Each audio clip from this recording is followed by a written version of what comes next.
Tha pejgamberi sallallahu alaihi wasallam, ai I cili e lexon surën Kafirun, para se me flenjt lexoje Kul ja ejuhel kafirun. Ai I cili e lexon, kjo është për te mbrojtje dhe largim prej shirkut në Allahun subhanu wa ta'ala. Pra lexoje surën Kafirun.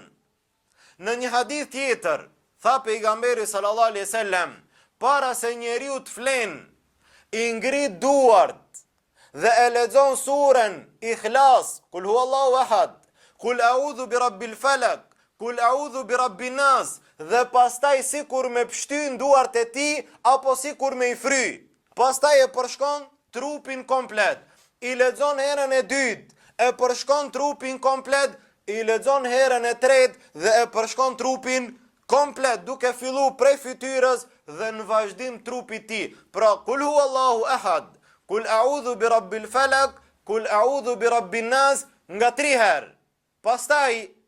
Pastaj është mirë me lexu Ayatul Kursi, Allahu la ilaha illa huwa al-hayyul qayyum, duke u bazun hadithin e njohur, ku pejgamberi sallallahu alaihi wasallam na mësoi që kjo sure ka rëndësi dhe vlerë të madhe.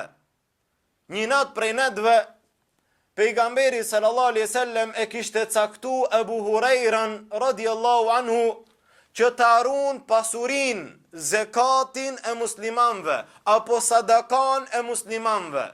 Dhe Abu Hurajra duke rujt, një person që të vjedh malin e muslimanve. Dhe e pa Abu Hurajra, e kapi me njëherë dhe tha, don me vjedh malin e muslimanve. Tha, o më falë, se une jam fukara, kam familje, kam fmi, s'kam qka me hangër, lëshom se ma nuk vijas njëherë. E lëshoj Abu Hurajra radiallahu anhu. Kur e takoj nesër pejgamberin sallallahu alaihi wasallam, tha pejgamberi Allahut, qka bani pram, a I vjedh si me ty? Tha, kështu ndodhi ja Rasulallah dhe lëshova. Tha, prap ka me ardh. Natën e dytë e priti Abu Hurajra. Kur e pa që erdhe kapi me njëherë, I adhat njëjtat arsye dhe e lëshoj Abu Hurajra. E takoj nesër pejgamberin sallallahu alaihi wasallam, tha, çka bani me ty ai hajni pram? A tha, ja Rasulallah, erdh prap. Kish arsye mudhim, e lëshova dhe tha që nuk vjen më. Tha pejgamberi sallallahu alaihi wasallam, prap ka me ardh. Ka me ardh herën e tretë.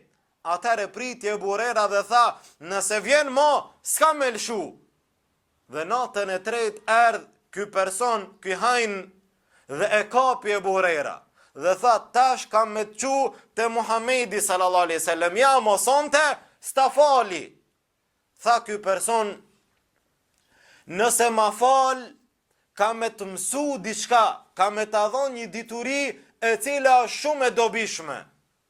Dhe dituria në kohën e sahabëve, te sahabët, te musliman të parë, ka pasë rëndësi të madhe. Kur I tha, ka me të mësu diçka, u pajtu Abu Hurajra. Tha, urdhro edhe tregom. Tha, nëse njeriu e lexon para se me flejt Ayatul Kursi, Allahu ja dërgon ati një rojtar, një mbrojtje, dhe nuk e ngacmojnë shejtant deri të vjen sabahu. Atëherë Abu Hurajra e lëshoj. U kry, tha, masi ma mësove këte, masi ma dha këtë dituri dobishme, u kry ec dhe po të liroj. Dhe pastaj e takoj pejgamberin sallallahu alaihi wasallam, pejgamberi Allahut e pyeti për hajnin e mbramshëm, tha Abu Hurajra, ja Rasulallah, kështu ma dha një dituri, ma dha një mësim dhe e lëshova. Më tha, nëse e lexon Ayatul Kursi para se me flejt, Allahu të mbron prej shejtanëve deri në mëngjes.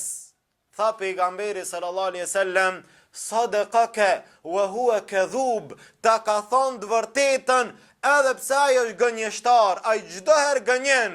Po në këtë rast ta ka thonë të vërtetën, tha ai nuk ka qenë përveç se një prej shejtanëve. Një shejtan I cili është paraqit në formë të njeriut dhe ka ardhur te Abu Hurajra.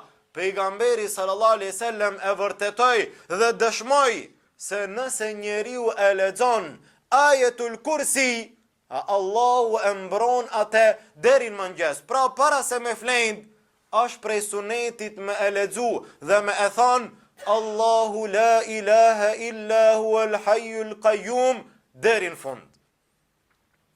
Pastaj është prej sunetit me i lexu 2 ajetet e fundit surës Bakara, apo siç është e njohur te na amana ar-rasul.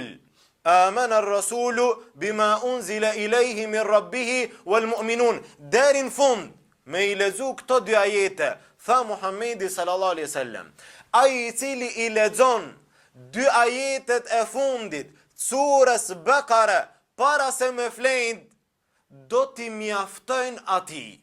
Nëse i lexon 2 ajete, do të mjaftojnë ty. Por çka do të mjaftojnë?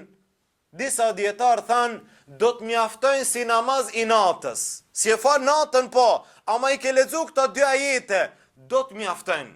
Disa thanë, do të mjaftojnë si me e pasbë dhikrin komplet. Disa thanë, do të mjaftojnë që t'jesh i mbrojtur prej gjinëve dhe shejtanëve. Andaj në gjitha aspektet, nëse e lexon, të mjaftojnë ato ty dhe të mbrojnë ty. Dhe pastaj është prej sunetit që pejgamberi sallallahu alaihi wasallam na porositi për një sure e cila është pak më e gjatë, por se shpërblimi dhe dobia e saj është shumë e madhe. Tha pejgamberi sallallahu alaihi wasallam, kush e lexon surën Mulk, surën Tabarakalladhi biyadihi al-mulk, 30 ajete, kush i lexon, ata i bahen mbrojtje natën e varit. Natën e varit, nëse e lexon këtë sure, Allahu ta lehtëson atë natë dhe të mbron ty prej dënimit dhe vështirësive të asaj nate. Pra këta janë disa prej sureve që besimtari mund t'i lexon para se me flejt.